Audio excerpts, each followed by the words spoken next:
la forma de calcular y calcular esta aceleración. Ahora vamos al denominador, ¿sí? Miren, aquí todo lo que esté en la parte del denominador, ¿qué es lo que va a hacer? Va a dividir a lo que acá calculemos en la parte del numerador, ¿no es cierto? Eso también hay que entender, hay que estar claros con eso, ¿sí? Entonces, voy a hablar ahora de R.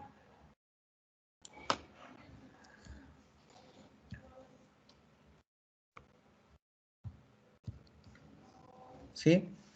¿Qué es esto de R? Factor de reducción de resistencia sísmica. Factor de reducción de resistencia sísmica. Lo que les decía justamente, ¿no es cierto? Lo que les mencionaba. Entonces, como tenemos en el numerador, tenemos en el denominador, perdón, ¿sí? R lo que va a hacer es dividir, ¿sí? Al valor que tengamos arriba en el numerador, ¿sí? Entonces, su nombre, ¿no es cierto? Factor de reducción de resistencia sísmica. Yo diría que este es el parámetro más importante a la hora de realizar el análisis sísmico, ¿sí? Este es el parámetro más importante a la hora de realizar el análisis sísmico. ¿Qué es lo que estamos haciendo? Como su nombre lo dice, vamos a hacer una reducción de la resistencia sísmica que debe poseer el edificio, ¿sí? Vamos a hacer una reducción de la resistencia sísmica que debe poseer un edificio, ¿sí? Entonces, miren, si vamos a hablar de reducción, ¿qué quiere decir esto? Pues en realidad vamos a calcular una fuerza, miren, ¿sí? Que en este caso sería todo lo que está en la parte superior, todo lo que está en el numerador, y SA, y claro, luego hablaremos del W, ¿no es cierto? ¿Sí? Entonces todo lo que está en la parte de arriba se calcula como una fuerza. Y lo que tenemos en la parte de abajo, en el denominador, en cambio, lo que va a hacer es dividirlo, ¿no es cierto? ¿Sí? Entonces, eso es lo que se hace. Miren, vamos a dividir la acción sísmica y consecuencia de esto se da una reducción en la resistencia sísmica de la estructura. ¿Sí? Bien, esto está también normado. Esto está normado. Miren, según la NEC, R es constante y depende únicamente de la tipología estructural.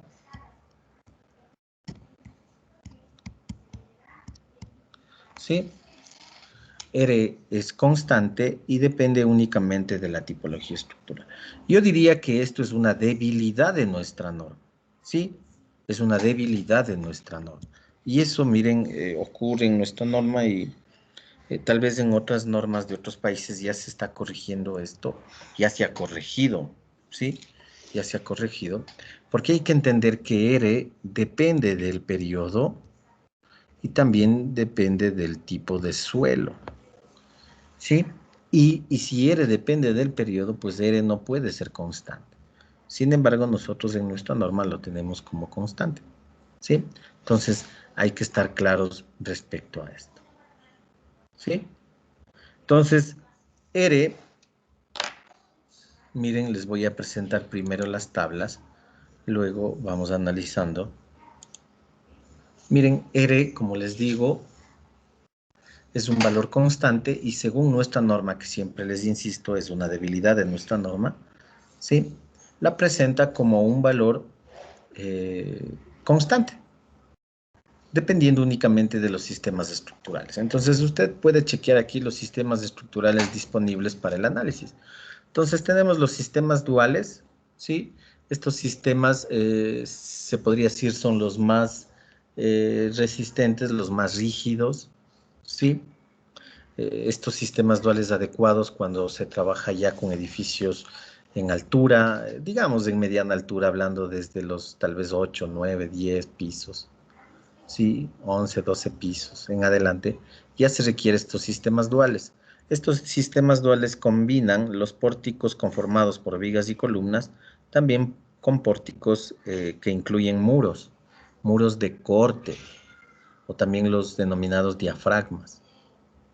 ¿Sí? Ahí están los sistemas duales. Entonces tenemos pórticos espaciales sismoresistentes de hormigón armado con vigas descolgadas, el sistema normal, y con muros estructurales de hormigón armado, o diagonales rigidizadoras, ¿sí?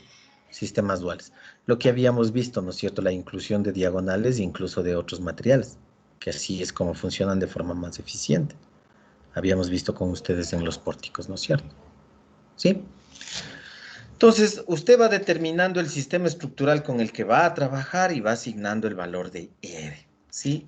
El sistema más usado acá, pórticos resistentes a momento, pórticos especiales sismo resistentes y hormigón armado con vigas descolgadas, valor 8, ¿sí?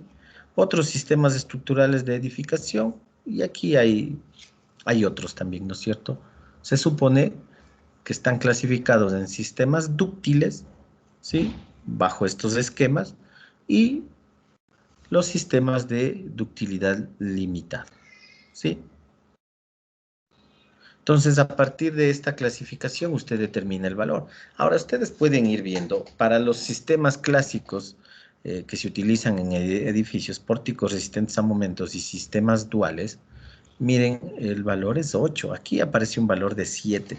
Pórticos espaciales sismo resistentes y hormigón armado con vigas banda, con muros estructurales de hormigón armado o con diagonales rigidizados.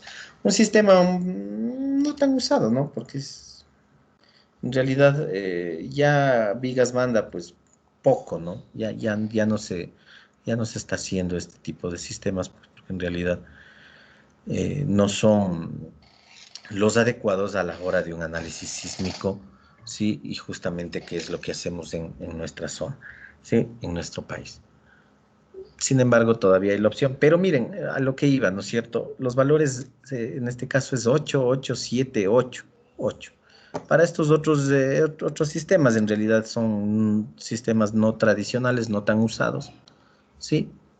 Pero ustedes pueden ver que en realidad para el caso más usado llega a ser un valor de 8. Y si nosotros nos vamos acá, donde estamos analizando, miren, nuevamente voy a mostrarles la ecuación, no hay que perderla de vista. Sí, miren, quiere decir que en primera instancia, sí, el valor del cortante basal que voy a determinar se va a reducir en 8 veces. Por eso les mencionaba en algún momento que este es el parámetro más importante. Se va a reducir en 8 veces.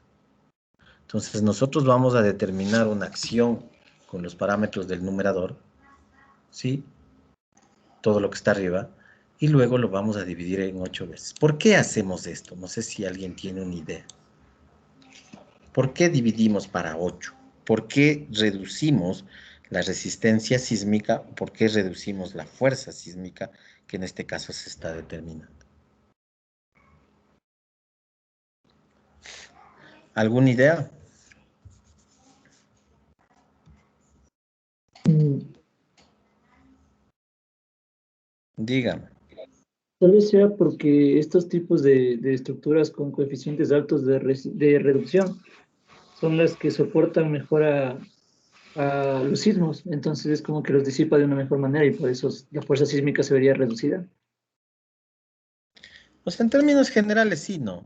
En términos generales, lo que en algún momento hablábamos de las estructuras, no sé si era con ustedes, estructuras sismo resistentes o estructuras antisísmicas. Sí, lo que dice usted, señor, de forma general, sí, ¿no es cierto?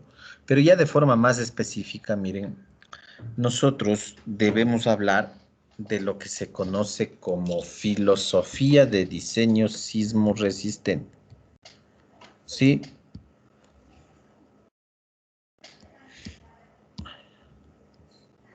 Filosofía de diseño sismo resistente. ¿Qué quiere decir esto de la filosofía? En realidad, esto está especificado en nuestra norma. Se podría decir que esto es como ley para nosotros los ingenieros respecto hacia dónde va orientado, ¿sí? El análisis y diseño sísmico, ¿sí? El objetivo principal del análisis y diseño sísmico. Entonces, si nosotros chequeamos, ¿sí? La filosofía en realidad es, digamos, es bastante extensa, ¿no es cierto? Pero nosotros tenemos establecido de forma clara, ¿sí? Nosotros tenemos establecido de forma clara en la norma hacia dónde está orientado el análisis y diseño sísmico, ¿sí? Entonces, como les decía, pues nosotros decimos que para un sismo, la norma dice severo, pero en realidad es el sismo que estamos determinando, 475 años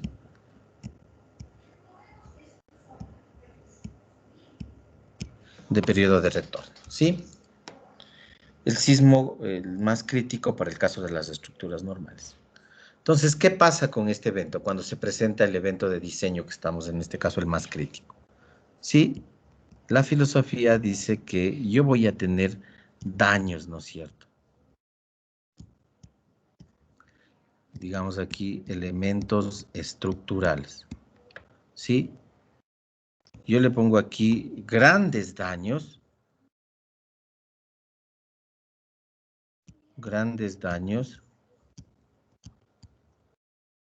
en elementos no estructurales,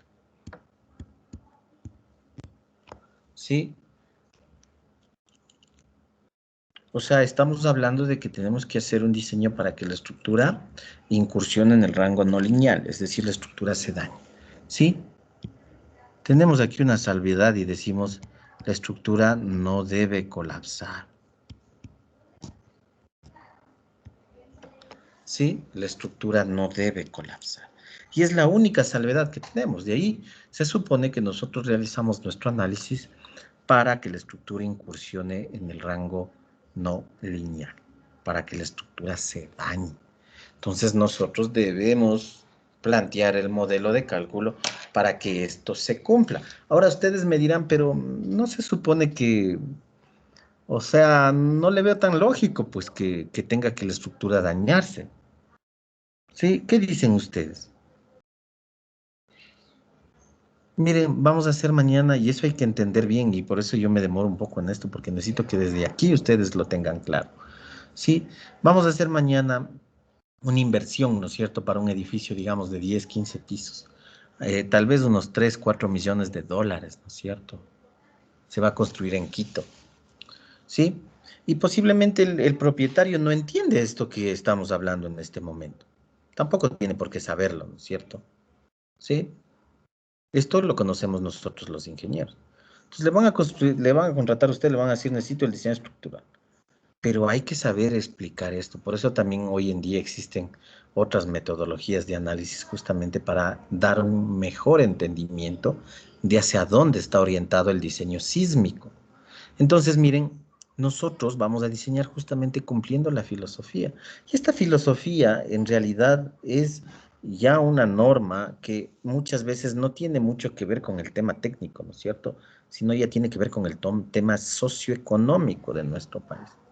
Entonces hay que entender el hecho de que yo voy a hacer un diseño, sí, voy a hacer un diseño, pero en función de la filosofía, yo determino mi nivel de movimiento de diseño y para este nivel de movimiento de diseño yo tengo que tener estos resultados. Daños en elementos estructurales, vigas, columnas, muros, grandes daños en elementos no estructurales, hablamos incluso del contenido del edificio, de equipos, etcétera, ¿no es cierto? ¿Sí? Y la única salvedad es que decimos que el edificio no debe colapsar, ¿sí? El no colapso. Entonces es discutible esto, ¿no es cierto? Y hay que entender, porque muchas veces, miren, yo me he topado ya en todos estos años de experiencia, ¿sí? Que muchas veces las personas hacen inversiones, ¿no es cierto? Sí, como cualquiera, pues usted va a comprar un departamento y hoy en día en Quito los costos están por las nubes y son inversiones de mucho dinero, ¿no es cierto? Y se compra un departamento en el 10º piso de un edificio, ¿sí? Pero hay que entender el funcionamiento de un edificio, ¿no es cierto? ¿Sí? Las consecuencias de los materiales que utilizamos aquí en nuestro medio, ¿no es cierto? Y sobre todo esto, el hecho de que, sí, este edificio está diseñado para que se presenten daños, ¿sí? E incluso grandes daños, si es que se presenta el sismo de diseño. Si bien es cierto, hemos dicho que la probabilidad de ocurrencia del sismo de diseño es baja, pero eso en realidad es un supuesto, es teórico, ¿no es cierto? No podemos nosotros predecir a la naturaleza, ¿sí? Y si mañana ocurre un evento, pues en realidad usted puede perder la inversión. ¿Por qué? Porque el edificio se va a dañar. Y para eso es que nosotros lo diseñamos, ¿sí? De esa forma, nosotros, ¿sí? Planteamos el diseño sísmico. Ahora ahí viene lo otro, lo que les mencionaba, ¿no es cierto? El hecho justamente de que esto ya es una decisión de tipo socioeconómico, no tanto ingenieril y técnica, ¿sí? El hecho de que nosotros estaremos en capacidad de no admitir daño, ¿sí? Miren, aquí digo yo daño, ¿no es cierto? Acá también digo daño. Sí, nuestro país, nuestros, digamos, usuarios, propietarios, inversionistas, estaremos en capacidad de no admitir daño. ¿Qué dicen ustedes? No, habría que hacer No, inversiones demasiado grandes. En realidad, si es que yo planteo un diseño sismo resistente, un diseño sísmico, ¿sí? Disminuyendo los daños, eso se traduce directamente en costos, ¿sí? Y los edificios van a costar mucho más de lo que cuestan ahora, ¿sí? Entonces, ¿estaremos en capacidad de pagar eso? Todavía pienso que no, ¿no es cierto? Yo siempre suelo hacerles un ejemplo en diseño sismo resistente igual. Miren, es muy diferente la realidad socioeconómica nuestra que la realidad socioeconómica posiblemente de Chile, posiblemente de Estados Unidos, Los Ángeles, en California, donde tenemos también bastante actividad y peligro sísmico. Si nosotros Disculpe, comparamos, si nosotros comparamos nuestros diseños aquí en Ecuador con Chile o con Estados Unidos, pues va a ser muy diferente, ¿no es cierto? Porque capaz que ellos sí tienen o están en capacidad de disminuir el daño y plantear una nueva filosofía de diseño sismo resistente, plantear unos nuevos objetivos de diseño, ¿sí? Entonces, eso hay que entender también. Entonces, por eso es que nosotros necesitamos reducir la acción sísmica. Hemos determinado nuestra acción sísmica. Aquí está la parte del numerador.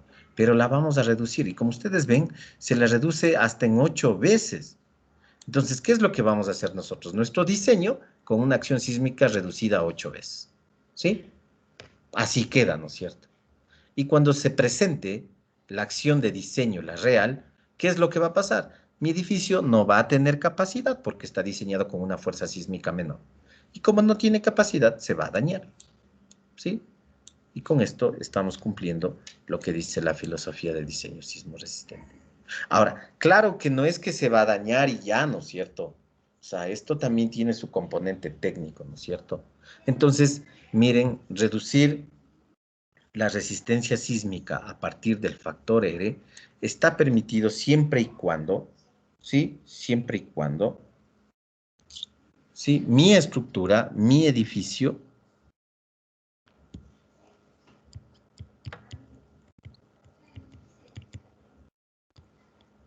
mi edificio, miren, tenga, ¿sí? Sobre resistencia,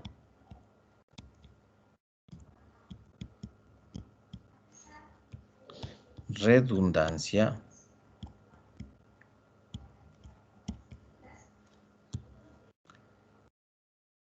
y ductilidad. ¿Sí? Entonces, claro, para yo adoptar los valores de la norma, ojo, me estaba olvidando, estos valores son valores máximos, ¿sí? Son valores máximos, o sea, lo máximo que puedo yo reducir, ¿sí? Como digo, depende, ¿no es cierto?, de muchos factores.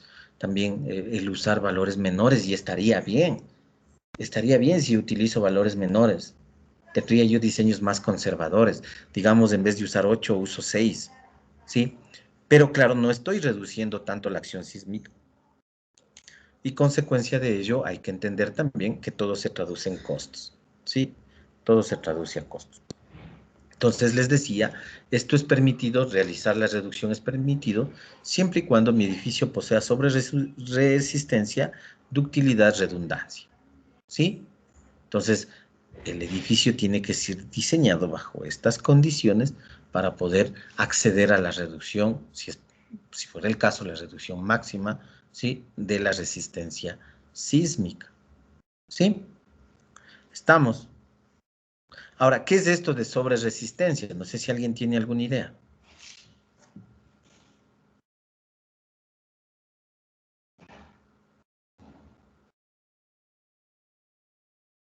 Jóvenes. Esta es como una resistencia de diseño. Sí, o sea, la de diseño, la resistencia de diseño, ya. Pero aquí hablo de una sobreresistencia. ¿Sí? Como un Una sobredimensionamiento sería, o un algo así. algo adicional, no tanto como sobredimensionamiento, pero algo adicional que poseen o deben poseer las estructuras, ¿no es cierto? Tal ¿Dónde se vez se presenta esto refiere, de, perdón? se re- tal vez se refiere a los factores de seguridad que usamos en las combinaciones de carga para aumentar la carga que debería soportar el edificio. No, no tanto eso, porque ahí le estamos dando resistencia, ¿sí? Más bien cuando hablo yo de sobreresistencia, miren, un edificio bien diseñado, decimos, siempre va a tener sobreresistencia, ¿sí? Miren, ¿cuándo? Nosotros nos han enseñado a determinar las secciones que se requieren, ¿no es cierto? Nosotros hacemos chequeo a flexión, a cortante, dependiendo de los elementos, a flexión, compresión, a torsión, etcétera, ¿no es cierto? ¿Sí? Pero primero lo hacemos con las secciones, lo que les decía yo, la rigidez es independiente de la resistencia, ¿no es cierto? Primero chequeamos con secciones. Entonces, determinamos unas secciones teóricas, digamos, para una viga de 22 por 33, ¿sí? Pero ¿cómo nos han enseñado a hacer el diseño, ¿no es cierto? Siempre redondeando, siempre subiéndome al inmediato superior, ¿no es cierto? Entonces, podría yo plantear una solución 25 por 35. Miren, le estoy poniendo un adicional, ¿sí? Un adicional, porque en realidad la sección teórica es mucho menor. Ahora, a alguien le pondrá 25 por 35. Yo le pongo 30 por 40, ¿sí? Entonces, miren, le doy un adicional, que si bien es cierto, según cálculos no se requeriría, pero incluso ya por temas constructivos, ¿sí? Se requiere, ¿no es cierto? Ahora, miren, igual cuando nosotros calculamos el acero de refuerzo, ya en etapa de resistencia, ¿sí? El acero de refuerzo, igual, determino yo un valor de 3,25 centímetros cuadrados, pero eso yo tengo que transformarle a varillas comerciales, de acuerdo a las varillas que yo dispongo, ¿sí? También hay que chequear con el acero mínimo, ¿sí? Pero siempre yo pongo más, ¿no es cierto? La sección teórica de acero era 3,25 centímetros cuadrados en función de las varillas comerciales y los diámetros, las combinaciones de diámetros, yo puedo poner más, 360, tal vez 370, dependerá, ¿no es cierto? Entonces, miren, ahí estoy agregando sobre resistencia a la estructura. ¿Sí? Estamos. Ahora, redundancia. ¿Qué será redundancia? Miren, cuando se habla de redundancia, se habla de la capacidad que tiene la estructura para redistribuir esfuerzos. Redistribuir esfuerzos. Es decir, ¿sí? Cuando tengo yo secciones que están muy solicitadas, estas secciones tengan capacidad de redistribuir para pedir, si cabe el término, el apoyo de otras secciones que no estén tan solicitadas. ¿Sí? Se habla de que es la capacidad de la estructura de incursionar en el rango no lineal, ¿sí? Es decir, cómo la estructura se va dañando, ¿no es cierto? Obviamente se tiene que proporcionar un mecanismo de falla, ¿no es cierto? No es que esto se daña desordenadamente, ¿sí? Entonces hablamos de la capacidad que tiene la estructura de incursionar en el rango no lineal. Miren, esto es súper amplio, yo les estoy tratando de resumir, ¿sí? Entonces ahí es donde hablamos nosotros, miren, hay que propender en el diseño a que justamente se presente un mecanismo de falla previsible, ¿no es cierto? O sea, no es que esto se va a dañar desordenadamente. Yo tengo que proporcionarle secciones y sitios donde se va a dañar, ¿no es cierto? Entonces hablamos de el diseño de secciones donde se presenten rótulas plásticas, ¿sí? Entonces, claro, yo diseño para que se dañe, pero yo tengo que decirle dónde se daña, ¿no es cierto? Dónde me conviene que se dañe, ¿sí? Entonces ahí hablamos de la redundancia. De la misma forma, una estructura bien diseñada siempre va a tener redundancia. Es decir, nosotros tenemos que proporcionarle a la estructura una mayor cantidad de secciones que puedan rotularse. Miren, una mayor cantidad de secciones que puedan rotularse. ¿Cómo logro eso yo de forma muy elemental? Simplemente hay que incluir en el sistema estructural, ¿sí? Un número de ejes que sea congruente, ¿no es cierto? ¿Sí? Un número de ejes que sea adecuado, no hay que tratar de lanzarnos ahí, quitar ejes, quitar columnas, ¿no es cierto? Porque mientras más elementos yo tenga, voy a tener más secciones que se van a poder rotular, pues, ¿sí? Entonces ahí hablamos también de lo que se conoce ya en diseño, ¿sí? Miren, de rótulas plásticas, ¿sí? De secciones donde tienen que rotularse, donde tienen que darse primero las rótulas plásticas, decimos en las vigas, ¿no es cierto? ¿Sí? No en las columnas, porque ahí sí, si se presentan primero en las columnas, estaríamos con problemas y pues posiblemente no podemos controlar el no colapso, ¿sí? Y justamente es eso, ¿no es cierto? Sí, miren, si yo tengo un número de ejes limitado, ¿sí? A mi edificio le puse tan pocos ejes, ¿qué es lo que estoy haciendo? Le estoy quitando secciones que podrían rotularse, ¿sí? Y puede darse la falla en las columnas y a partir de esto el colapso. Pero si yo tengo una cantidad de ejes suficiente, entonces le proporciono mayor secciones que pueden rotularse y esto me va a garantizar justamente el no colapso, ¿sí? Entonces ahí hablamos del hecho de que la columna tiene que ser fuerte, la viga débil, ¿no es cierto? En términos generales. Entonces, ¿qué es lo que cómo estoy yo planteando el diseño? Estoy planteando el diseño ¿para qué? Para que el daño se concentre en los elementos débiles, en las vigas, ¿sí? Y no en las columnas. A partir de esto, pues en realidad, si solo se presentan daños en vigas, nosotros controlamos sin ningún problema el no colapso, ¿sí? De esto se habla en cuanto a la redundancia. Y finalmente, la ductilidad. Miren, la ductilidad tiene que tener el edificio la capacidad de deformación, ¿no es cierto? La capacidad de desplazamiento. Entonces ahí es donde nosotros tenemos que trabajar los diseños dúctiles que nos enseñan en hormigón armado, ¿sí? Para brindarle a la sección capacidad de deformación, ¿sí? Es decir, que pueda plastificarse sin necesidad de fallar todavía, ¿no es cierto? Bueno, ya está fallada, pero diría yo sin necesidad de romperse, ¿no es cierto? Sí, entonces puede plastificarse. Entonces ahí hablamos de ductilidad. Entonces yo tengo que tomar en cuenta todo esto para poder realizar la reducción de la fuerza sísmica, ¿no es cierto? Sí, estamos. Finalmente, vale la pena mencionar también el hecho de que según nuestra teoría, nosotros decimos que vamos a hacer un diseño para un sismo de 475 años, ¿sí? En realidad, analizar esto ya desde un punto de vista mucho más objetivo, 475 es una cantidad grande de años, pues, ¿sí? Y también el hecho de pensar que en 50 años de vida útil de la estructura existe una probabilidad de ocurrencia de un evento de excedencia del 10% es mínimo. Hay el 90% de probabilidad de que no se presente. Sí. Entonces miren también, ¿no es cierto?, diseñar las estructuras para que en realidad no se presente ningún daño si es que yo no hago la reducción. Sí, miren, si yo no hago la reducción y diseño las estructuras sin dividir para R, ¿sí? Estaría diseñando una estructura, ¿sí?, para un sismo súper alto, ¿no es cierto? Sí, miren, primero los recursos, ¿no es cierto? Y otra, también hay que entender que si nosotros hablamos desde el punto de vista teórico que la cantidad en años que tiene que pasar para que se presente el nivel que alcance o supere, en realidad son muchos años, ¿sí? Es muy probable que en toda la vida útil de la estructura nunca se presente el evento de diseño. Es muy probable. Si bien es cierto, esto hay que tomarle con pinzas porque en realidad hay que hacer un análisis mucho más profundo, pero puede pasar, o sea, puede darse de que nunca se presente. Sí, entonces miren, allá se daría un desperdicio de recursos bastante alto, ¿no es cierto?